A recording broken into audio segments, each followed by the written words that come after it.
What's good, YouTube? It's your boy Leo coming to you guys with yet another video coming to you guys today with my Raw review.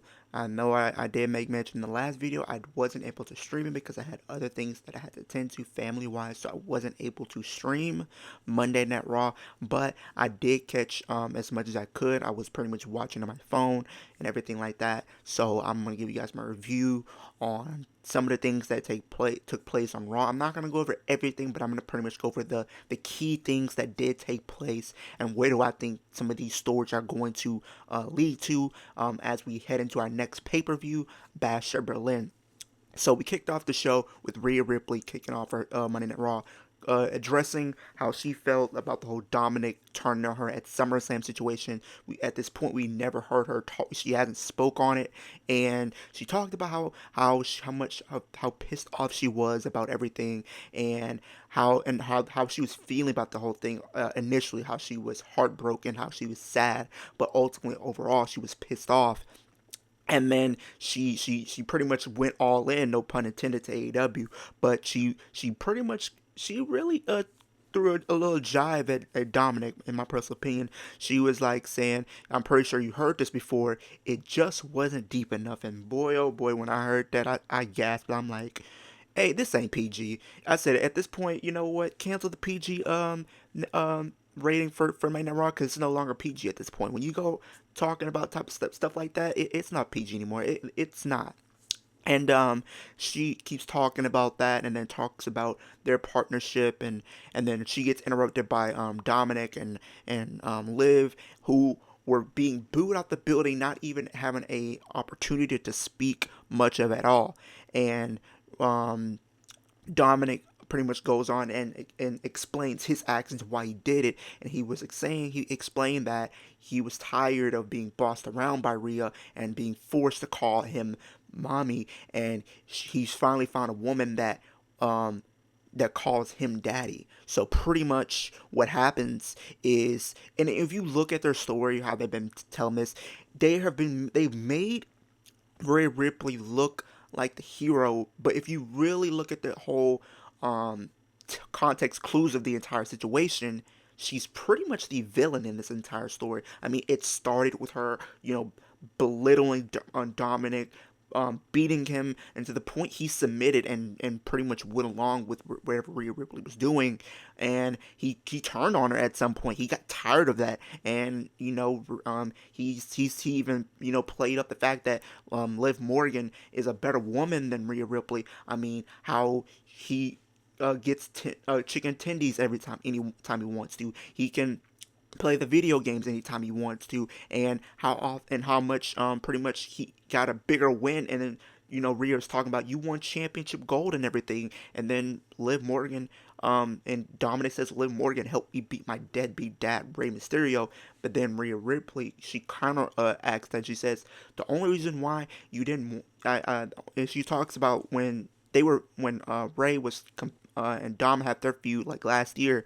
She was saying that I didn't help you in any of these matches because I wanted you to win it on your own. I wanted you to have no questions about or any asterisks next to who the best really was. So when you think of it like that, I can see where Rhea Ripley was coming from. When you want something like that, you want to have these opportunities where there's no doubts that you were the better man that night. So, pretty much, they're playing it up still, and Liv Morgan goes in on Rhea Ripley, says, you have nothing. She says, she goes back and says, I told you everything that you love will be mine. And she goes in and says that women's world championship you had, it's mine now. The Judgment Day, they're mine now. Um, Dominic Mysterio is mine. This women's division is mine. And pretty much goes in and she makes a point. I mean, everything that you really wanted so much is mine. So now you're kind of going in on potentially continuing this feud, and Rhea. It seems like this all was a setup. It was a setup for Dominic and Liv Morgan. So the reason why I say that is because Rhea Ripley says, "I'm glad you didn't run or anything like that, and pretty much set them up to where they were up there, like they were in the stands." And pretty much Rhea says, your voice isn't hard to find. And then out of nowhere, Damian Priest shows up behind them, and then he attacks Dominic, and then Liv is trying to figure out what to do. Is she gonna help Dominic out with Damian, and then, or she's gonna try to escape herself, but then have to worry about Rhea Ripley, who's down there in the ring. So we get into that, their little backstage brawl, and Damian and Dom going at it. Liv trying to make the save for Dominic, but then pretty much can't because Rhea Ripley is right there. So she's hightailing it out of there, and then Damian and Dominic are fighting and going down ringside. Then Carlito tries to jump in. Then that segues into their match, which leads to that match where Damian Priest wins. Nothing really too special about that. But then JD gets involved, and then Finn Balor gets involved, and then Dominic and Liv come back in. Then pretty much what happens is, again, we see Rhea Ripley come in to make the save again. Carlito tries to go up the ramp to try to stop her, but it looks like she low blowed him. She goes in the ring, charges the ring, clears the ring. Pretty much for the second week in a row, JD McDonough gets laid down again. And then while Damian Priest and Rhea Ripley are celebrating, the camera pans over to where Dominic Mysterio's on top of the rope trying to jump in, but gets caught. And then looks like Damian Priest is about to hit him with the South of Heaven again, or something like that. And then he pushes Dominic to Rhea, where it looks like she's setting him up and has him in position for the riptide. And as soon as she goes up, Liv Morgan comes in to make the save to help him out before he got hit with the riptide by Rhea Ripley. And then you have that visual where it's the new Judgment Day that's standing on the ramp, and that is that segment. And then we also find out later in the show that at Bash in Berlin, it will be a mixed tag match where it'll be the Terror Twins of Damian Priest and Rhea Ripley versus Liv Morgan and Dominic Mysterio. And I think they were been setting this up probably since last week, and you had another promo of them later, and Liv and Dom and that whole Judgment Day talking. And Liv is talking about, you're going to pay for putting your hands on Dominic. And I can't wait for this match. I know there's some other matches like Kevin Owens and Cody on the card, and Gunther and Randy. Gunther and Randy is going to be a good match. Kevin and Cody are going to be a good match. But this, if we're thinking story-wise, which match is going to have me invested story-wise and possibly match-wise for like both, is going to be that mixed tag match, because you have different outs that you can have. You can have the Terror Twins pick up the win. You can have the Judgment Day of Liv and Dominic get the win, and you can have some interference to help them win. And me personally, if I'm being honest, I think that the Terror Twins could win, but I think if you want to establish this new Judgment Day faction as being a threat, you want to give them the win. So we will see what route they take it in, because the last 2 weeks, as it stands right now, the Terror Twins have been standing tall. So if they keep this up, the Terror Twins are them standing tall, then I have to say Judgment Day. But it depends on how they shift the narrative these next few weeks as we head into Bash in Berlin. We're about 2 weeks away from that, so we will see how that goes. But then later in the show, we have this whole New Day segment where they are out in the ring. Pretty much Odyssey Jones having some match with some enhancement talent. Nothing really too much special there. Then we have the Final Testament come out there, and pretty much they're getting interrupting the New Day again and Odyssey, and you can tell that they're planting more seeds of a dissension within the New Day, at least for Kofi and Xavier, because it seems like every time Xavier says something, Kofi gets just over talks and over, just and everything like that, and you can tell Xavier is not okay with it. He wasn't really okay with him kind of befriending Odyssey as much, and kind of spend a lot of the time with Odyssey, and then you can see that in the match, and then kind of where he's pretty much talking over Xavier, because Xavier was going to say we were going to make this a tag team match, and then he pretty much Kofi talks over Xavier again, and then he says this is going to be a 6-man. So I would not be surprised if next week we do see the turn of Xavier Woods turning on Kofi, leading into their feud, and see where that goes. Hopefully, if they do feud, it does lead to something substantial for Xavier, to where he does get a singles run out of it, because he deserves it. So hopefully they do something with him there. And then we also got to talk about where the whole situation that they did with Randy Orton and Gunther. Gunther is out there. Well, pretty much Randy's talking about he's going to become a 15-time world champ. He's amping up the crowds into it. Gunther comes out there. He says, "You take a picture of this," because he's calling him a loser. That he gets disrespectful times 10. He brings in his family into it. He says your father was a failure, your grandfather was a failure, and you can tell the way they're playing the scenes and the way Gunther was talking to Randy. Randy was on the verge of snapping. He wanted to legit pack this man up and send him to the upper room swiftly, and he's trying to hold back. He's trying to hold back that sadistic version, but we know this is going to lead to something down the line where I can see that version of him finally does make itself known when he does get into this feud with Cody Rhodes at some point, whenever they decide to pull the trigger on that feud. So we know when it comes down to Bash and Merlin, yes, it's going to be a good match, but we know Gunther is going to win. This is just going to be a way to have a big name that he beat on his reign. So that's what I think about that. And we on the outside, we heard early in the show where we seen pretty much Drew. He was looking for Punk, but Punk was not there. They were saying Punk was dealing with some travel issues and he wasn't going to be there. And Drew was not happy how pretty much Randy Orton just comes over here to Raw and it automatically gets an opportunity for Raw for the championship, when he talks about, "I've been screwed time and time again," but yet he's getting a championship opportunity when he got screwed one time, when I got screwed many times. So he says, "I'm going to put a stop to this." And then while Drew comes out there, while Gunther and Randy are out there, and then he's starting to try to talk, and he says this is not going to happen. He gets down to ringside, close to the ringside area, and Punk comes in out of nowhere and he attacks Drew. And Drew's trying to get the better of him, but Drew takes off his belt. He looks like he's gonna hit Punk with it, and Punk evades. Punk evades that from getting hit with the belt, and he takes the belt and just start wailing on Drew McIntyre. And I laughed so hard when he did that. I'm not gonna lie to you. And then he continues to the point where Drew had no choice but to leave.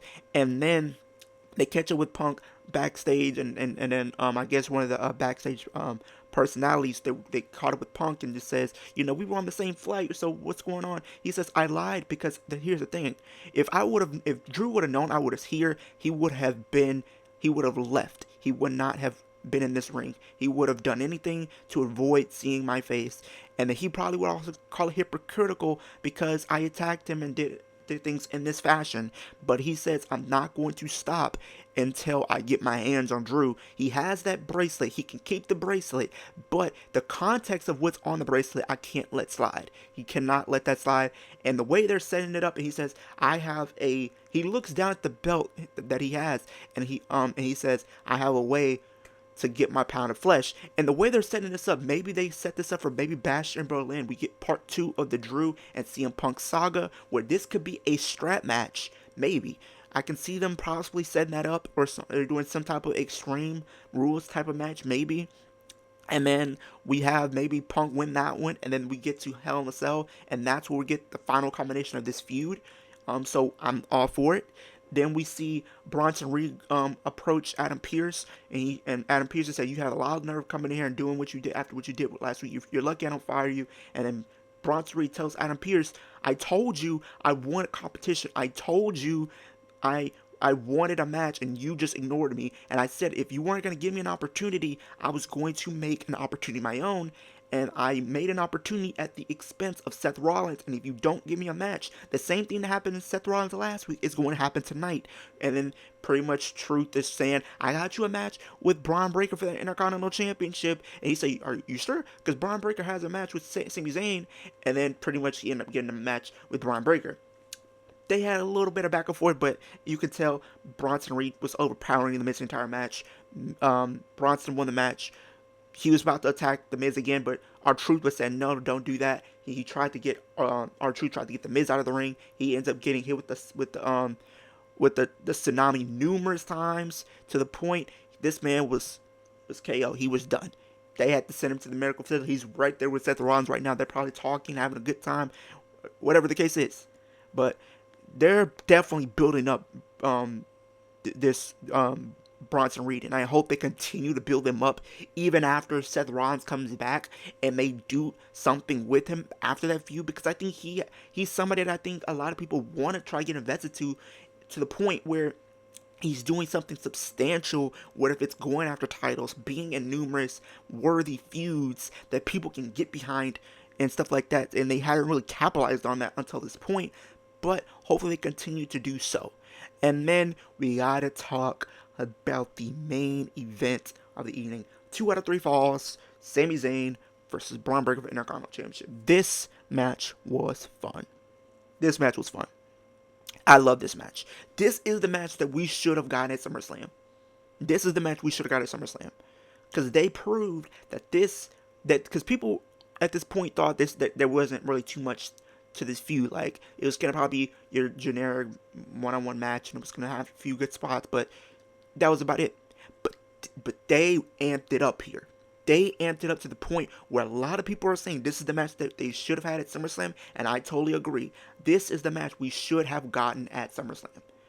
So we have a back and forth between these two, Huluva kick to Braun Breaker to get the first pin, and then they had a crazy spot where Braun Breaker was carrying Sami, and I guess he threw him over the timekeeper's area, and boy, oh boy, I marked out, and I'm saying, oh boy, that's it. They killed this man.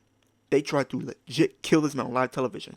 And I think another thing that kind of just made this match kind of go down for me just a little bit was the commercial breaks. I understand that they have to do commercial breaks, but I would have wished they would have made it commercial free for this main event, because this was fun.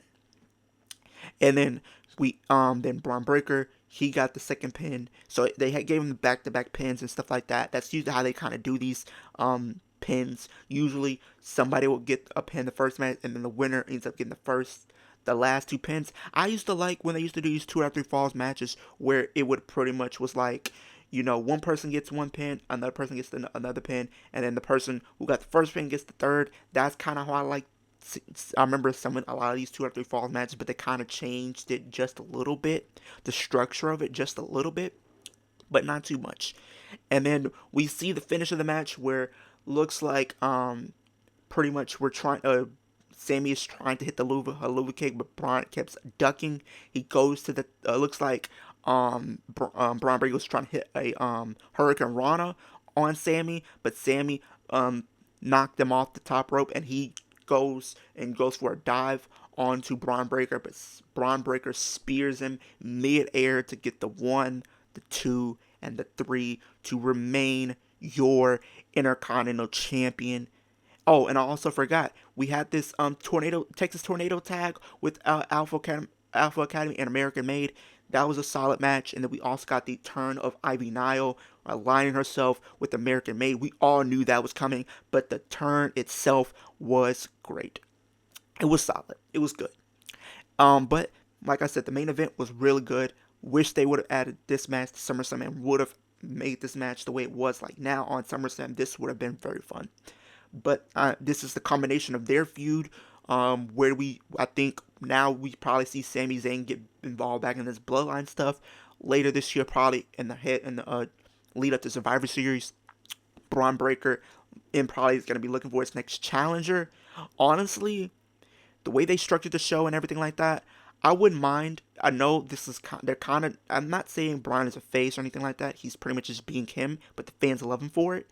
I wouldn't mind if they did turn him face, but he keeps the same presentation that he has now and everything like that. And if they did turn him face and he kept the same presentation, I wouldn't mind if they was to do Braun Breaker versus Bronson Reed. That match, I think, would be very interesting if they were to pull that off. Because if you have 2 people that have been running roughshod over Raw finally meet in the ring for the Intercontinental Championship, I think that match would be very fun. Honestly. And I think we're just leading up to his next challenge. I don't know who that could be. Maybe it could be either Dragunov or somebody like that. Maybe. We will see. Maybe on the next week of Raw. But this Raw was very solid in my personal opinion. I'm definitely looking forward to a lot of these stories where they're leading to next, especially where Braun Breaker's next challenger, whose next challenger will be. This Randy and Gunther story is starting to pick up. Drew and Punk are picking up even more week after week.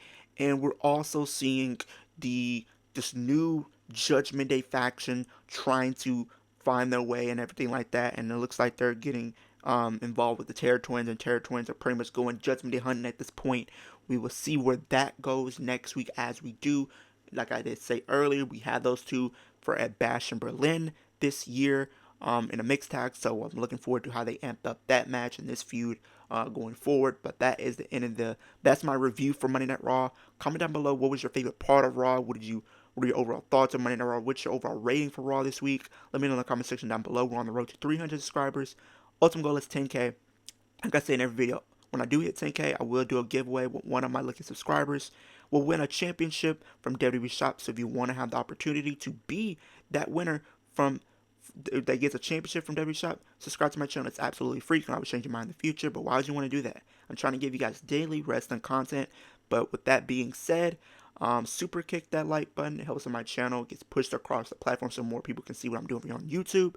Superman Punch that post notification bell so now I'm posting a new video, whether it's a reaction video, rant video, live stream, any type of video. You can be in the loop of things when I do drop a video. And spear that subscribe button. It takes 3 seconds out of your day to do those 3 things for me. It helps in the progression of my channel, so please go do so right now. Hope everybody has a great day, a great week, and I'll see you guys in the next video.